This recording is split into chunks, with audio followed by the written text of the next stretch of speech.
नमस्कार, मैं अभिषेक कुमार, प्रबंधक महाकाल कंप्यूटर्स। देखिए, आज 5 दिसंबर 2024 है। अभी समय हो रहे हैं दोपहर के 2:15 होने वाले हैं। जनरली मैं दोपहर में लाइव नहीं आता हूं, यानी दोपहर में मैं कोई वीडियो पोस्ट नहीं करता हूं।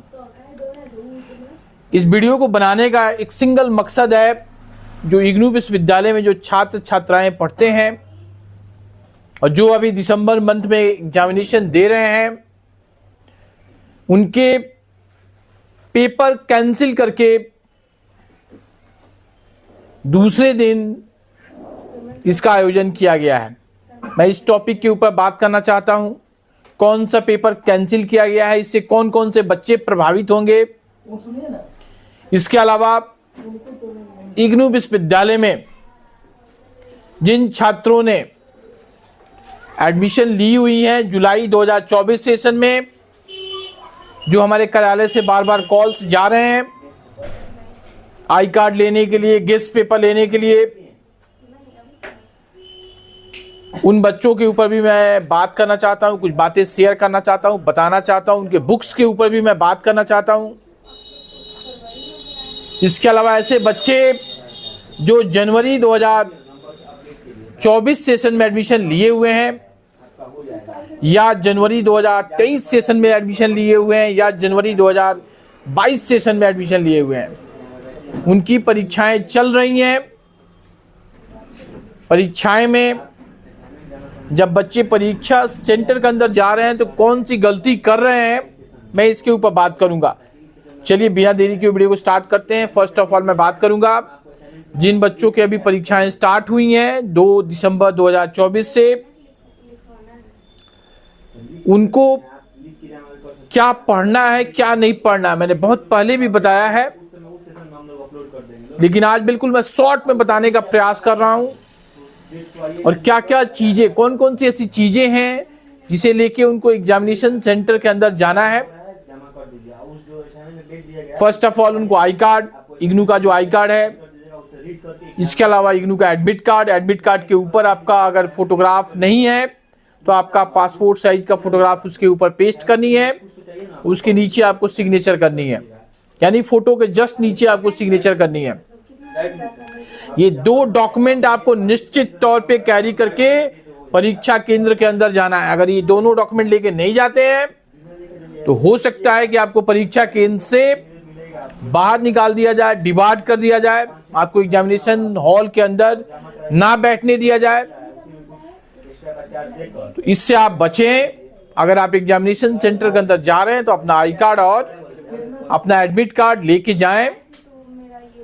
आपके पास अगर आई कार्ड नहीं है तो अपना आधार कार्ड या ऐसा कोई I card government of India के द्वारा जो जारी किया गया उसे लेके जाएं।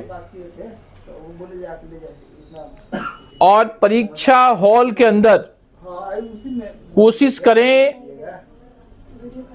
जो भी चीजें आप लिखते हैं उसको पॉइंट वाइज पॉइंट लिखें, या पैराग्राफ वाइज पैराग्राफ लिखें। पैराग्राफ को काफी लंबा ना करें, बिल्कुल शॉर्ट में पैराग्राफ लिखें। बच्चे पूरा कहानी की तरह लिखने लगते हैं। और इंग्लिश वर्ड का इस्तेमाल करें, क्योंकि यहाँ की जितनी भी कॉपियां होती हैं, सिवान, छपरा, गोपालगंज, जितने भी परीक्षाएं ली जाती हैं इग्नू विश्वविद्यालय के अंतर्गत, उस सारे कॉपी को उड़ीसा में भुवनेश्वर एक जगह है, उस जगह पे भेजी जाती है। और जो वहाँ के जो टीचर्स होते हैं जो आपकी कॉपी का मूल्यांकन करते हैं, उनको हिंदी बिल्कुल ना के बराबर आती है।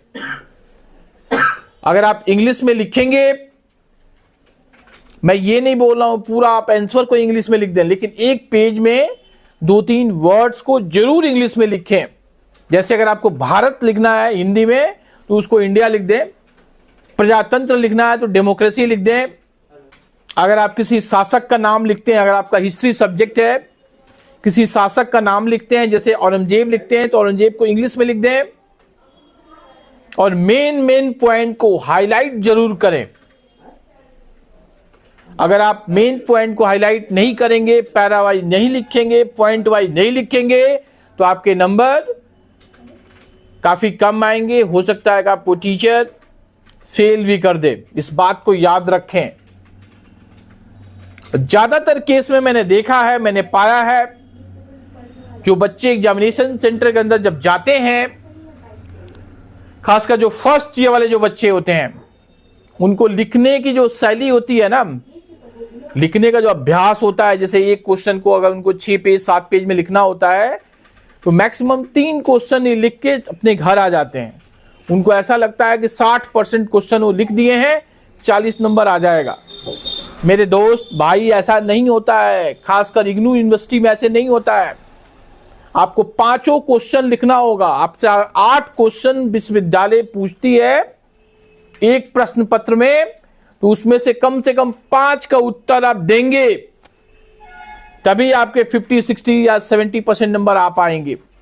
अगर आप 3 का उत्तर दे के आएंगे तो 70% केसेस में आपको फेल कर दिए जाएंगे। आप या तो आपका 34 नंबर आएगा, या 32 नंबर आएगा, या 28 नंबर आएगा। तो आप कोशिश करें टाइम को ध्यान देते हुए, एक क्वेश्चन को अगर आप 40 मिनट में लिखते हैं फर्स्ट क्वेश्चन, तो सेकंड क्वेश्चन को 35 मिनट में लिखें, थर्ड क्वेश्चन को 30 मिनट में लिखें। ऐसे अगर आप लिखते रहेंगे तो लास्ट क्वेश्चन के लिए आपको 25 मिनट का समय मिलेंगे। और इस बात को और समझें कि एग्जामिनेशन सेंटर के अंदर आपको कोई एडिशनल कॉपी नहीं दी जाती है। बहुत बच्चे एडिशनल कॉपी का डिमांड कर देते हैं, बड़े बड़े अक्षरों में लिखते हैं। तो इग्नू ही एक ऐसा विश्वविद्यालय है जिसमें आपको कोई एडिशनल कॉपी नहीं दी जाती है।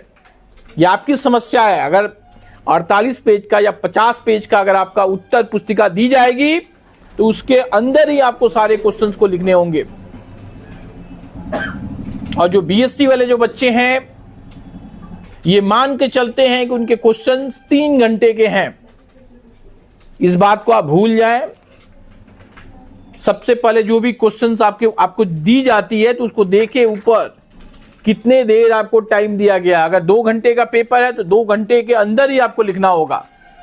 बीए वाले जितने क्वेश्चंस होते हैं, बीए, बीएजी, बीएएम, बीकॉम, इसमें 3 घंटे के समय दिए जाते हैं। लेकिन साइंस वाले जो पेपर होते हैं, मैक्सिमम पेपर्स में आपको 2 घंटे का ही समय दिया जाता है। तो बीएससी वाले बच्चे जो हैं वो अक्सर कंफ्यूज रहते हैं। मेरे पास एग्जाम दे के आते हैं, बोलते हैं सर 2 घंटे में ही मेरी कॉपी को ले ली गई है। भैया आप अपने आंसर बुक में देखें, उसमें साफ साफ लिखा रहता है 2 आवर्स, मैक्सिमम टाइम 2 आवर्स। जब उसमें 2 घंटे दिए गए हैं तो 2 घंटे के अंदर टीचर आपका कॉपी ले लेगा। नहीं भी दीजिएगा तो जबरदस्ती छीन लेगा। इस बात को समझें। और एक ऐसा पेपर है बीएससी का जिसे कैंसिल कर दिया गया है। 3 तारीख का इसका आयोजन किया गया था, 3 दिसंबर 2024। इस पेपर को कैंसिल करके 9 जनवरी 2025 को इसको रीशेड्यूल कर दिया गया है। यानी ये पेपर लिए गए हैं, फिर इसको कैंसिल कर दिया गया है।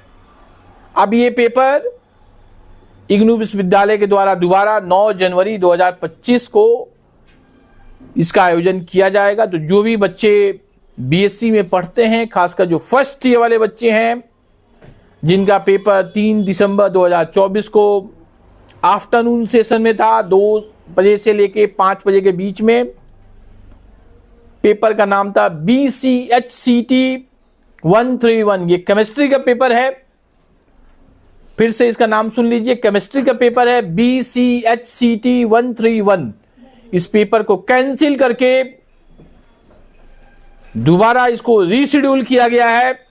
अब ये पेपर 9 जनवरी 2025 को मॉर्निंग शिफ्ट में, मॉर्निंग शिफ्ट का मतलब ये हुआ सुबह 10 से 12 के बीच में इसका आयोजन किया जाएगा। इसके अलावा जिन बच्चों ने अभी तक अपने अपने असाइनमेंट्स को डिपॉजिट नहीं किए हैं, उन तमाम बच्चों से मैं अपील कर रहा हूं, अपने अपने असाइनमेंट्स को as soon as possible deposit करें। अगर आप असाइनमेंट डिपॉजिट नहीं करेंगे तो आगे चल के आपको प्रॉब्लम हो जाएगी। और जुलाई 2024 वाले तमाम बच्चे जो मेरी आवाज़ सुन रहे हैं, अगर आप आई कार्ड ले लिए हैं तो वेल एंड गुड है, अगर आप आई कार्ड अभी तक नहीं लिए हैं तो आई कार्ड लेके जाएं और अपने अपने गेस्ट पेपर्स को ले लें, गेस्ट पेपर से तैयारी करें। और जिन बच्चों के घर पे बुक्स आ गई हैं, अपने कई ऐसे बच्चे हैं जो मेरे नंबर पे कॉल करते हैं, बोल रहे हैं कि सर मेरे पास बुक्स बहुत ज़्यादा आ गई हैं, मैं कैसे पढ़ूंगा। देखो भैया, ये आपकी समस्या है। इग्नू विश्वविद्यालय आपको अगर बुक दी है, अगर आपको 6 महीने टाइम दे रही है पढ़ने के लिए, तो उस बुक्स को खोलें, पढ़ें उसको। एक बात समझ में नहीं आएगी, सेकंड टाइम आएगी, सेकंड टाइम भी अगर आपको नहीं आती है तो थर्ड टाइम आएगी, 3 बार अगर आप पढ़ लेंगे तो चौथे बार तो निश्चित तौर पे आएगी।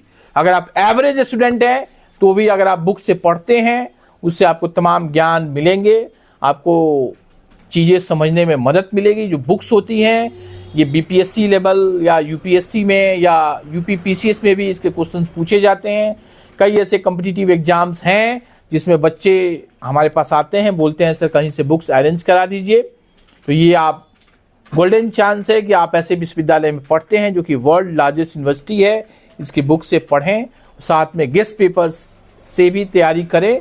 गेस्ट पेपर से पढ़ने का बेनिफिट यही है, आपको पैटर्न पता चल जाएगा, आपको इम्पोर्टेंट क्वेश्चंस पता चल जाएंगे। और इग्नू असाइनमेंट्स मान के चले, अगर आप एग्जामिनेशन दे रहे हैं, चाहे आप बीए हो, बीकॉम हो, बीएससी हो, इग्नू परीक्षा में अगर आप सफल होना चाहते हैं तो 35% क्वेश्चंस केवल इग्नू असाइनमेंट से ही पूछे जाते हैं। और असाइनमेंट्स काफ़ी पतले पतले होते हैं, 10 पेज 12 पेज का एक असाइनमेंट होता है। उसको अगर आप पढ़ लेंगे तो 35 से 40% तक के क्वेश्चंस इससे आएंगे। इस बात को याद रखें। मैंने कई बार इन बातों को शेयर किया है, लेकिन आज मेरा बताने का उद्देश्य यही था, जो नए बच्चे हैं उनको ये इन्फॉर्मेशन मिल सके। और जिन बच्चों के घर पे बुक्स नहीं आई हैं, मैं उम्मीद करता हूँ दिसंबर लास्ट तक उनके घर पे बुक्स आ जाएंगी। आप जहाँ भी हों स्वस्थ रहें और अपने से बड़े जो आपके मम्मी पापा हैं उनको रिगार्ड दें, सम्मान दें। थैंक यू, नमस्ते।